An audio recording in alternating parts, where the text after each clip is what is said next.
I'm told there are kingfishers in the Arboretum, and people have told me they've seen them.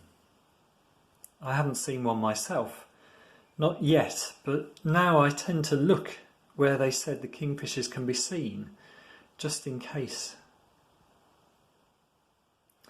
It reminded me of the poem by Anne Lewin about prayer and experiencing God in prayer. It goes like this. Prayer is like watching for the kingfisher. All you can do is be there where he is like to appear and wait. Often nothing much happens. There is space, silence, and expectancy. No visible signs, only the knowledge that he's been there and may come again. Seeing or not seeing cease to matter. You have been prepared. But when you've almost stopped expecting it, a flash of brightness gives encouragement.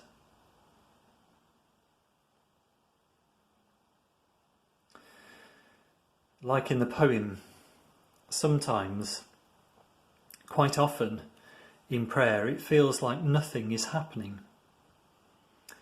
And then, just sometimes, I am very aware of God, and something very noticeable might happen. A new sense of God's love, or something becoming clear, or renewed hope. The kingfisher was always there, unseen. And God is always there in prayer, but not always sensed or seen or experienced. On Pentecost, the disciples were told to stay in one physical place and pray in Jerusalem and to wait for the gift that God would send. And they did. For 10 days they faithfully stayed in Jerusalem and prayed together. They didn't know what to expect, and they didn't know exactly when anything would happen, but they trusted that it would be good, and they kept up praying. For 10 days nothing particular did happen.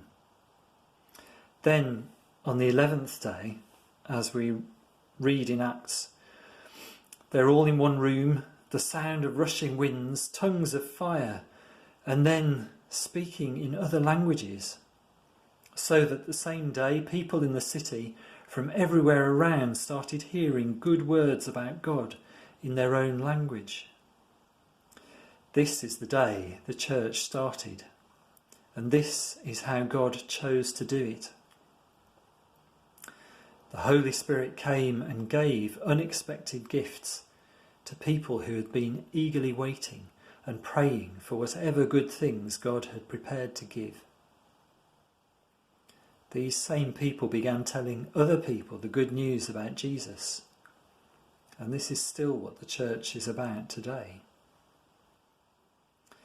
At Pentecost, God came to human beings as the Holy Spirit, not just living with us, but living in us. God showed at Pentecost that the Holy Spirit comes to live in ordinary people, people who may not feel especially holy or impressive or powerful, who may well feel unworthy and inadequate. And God demonstrated this radical fact by bringing these gifts, speaking in tongues, prophesying, healing. Ordinary people in whom God chooses to live. The disciples who waited for Pentecost knew they were waiting for God to do something new. When it came, I expect there was not one of them who was not surprised, to say the least. I guess that was part of the waiting and preparing. The prayer for those times must have been, God, we know you're going to do something. We don't know what it is, but come and do it. We're open to it. That feels rather disarmed as a posture for praying. And I don't know about you, but I prefer usually to have things a bit more wrapped up if possible. I want to understand what I'm going to be expecting.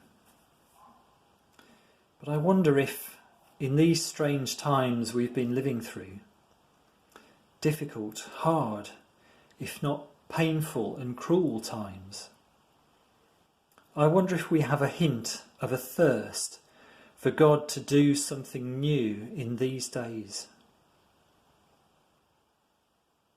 There's an ancient prayer of the Christian Church, recognising the unexpected movement of God at Pentecost and inviting the same God to come and do unexpected things in our times. The prayer is simply, "Come, Holy Spirit." I wonder if we would like to pray that prayer today. The prayer is an invitation to God to surprise us. It's a welcome to the Holy Spirit into our lives, our homes, our world today. Come, Holy Spirit. Maybe pray that simple prayer today, this week, where you are. Come, Holy Spirit.